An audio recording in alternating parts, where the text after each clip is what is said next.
Right. تو یقین کریں کہ اگر ہم سمپل سیدھی بات آرام سے جو ہم محسوس کر رہے ہیں، جس کو کہ آپ انگلش میں ونربلٹی بھی کہتے ہو، انٹیگریٹی کے ساتھ یعنی سچائی کے ساتھ، نرمی کے ساتھ اگر آپ اس کو پہلی دفعہ میں ہی کہہ دیں، فار ایگزامپل میں اس وقت چڑچڑاہٹ محسوس کر رہا ہوں، اور اس ڈر کے بغیر کہ آگے سے بیگم یا شوہر جو ہیں پکڑ کے کہیں گے ہاں تو تمہارا تو مزاج ہی چڑچڑا ہے، تم تو ہو ہی چڑچڑے، تم نے تو ہمیشہ یہی حرکت کرنی ہے، تم نے تو بولنا ہی یہ ہے، تم نے تو میری بات ہی نہیں سن، ان سارے جملوں کو اپنے دماغ میں گھومنے سے بلاک کر دیں کہ اس نے آگے سے مجھے کیا ری ایکشن دینا ہے.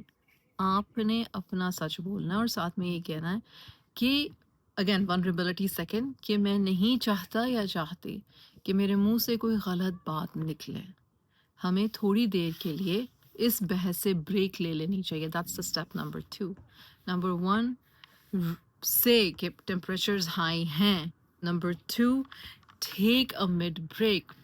اب اس میں 10 منٹ کی بریک ہے، 15 کی ہے، پوری رات کی ہے، مہمان آ رہے ہیں، دعوت ہو رہی ہے، جتنی بھی دیر کی ہے، لیکن دونوں کو یہ پتا ہو کہ ہم نے یہ نہیں کہا کہ ہم اس مسئلے پہ آئیں گے نہیں تمہارا.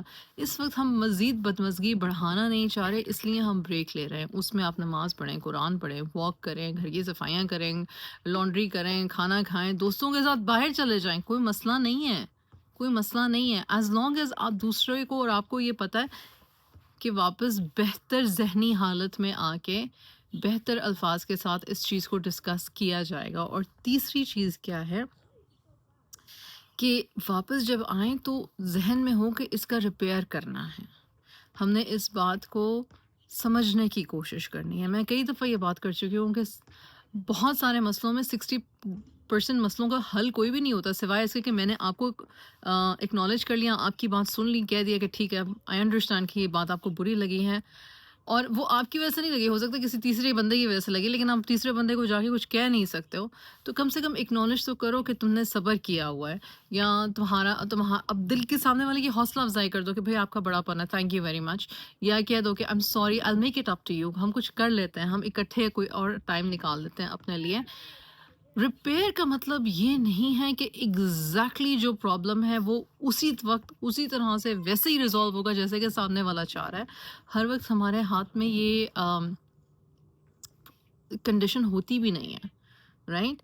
تو اکنالج کرنا، ویلیڈیٹ کرنا ایموشن کو، تمیز طریقے سے ایک دوسرے کی بات کو حوصلے سے پوری بات کو سننا، اور سامنے والے کے لیے اپنے دل میں مزید غلط فہمی کو نہ بڑھنے دینا.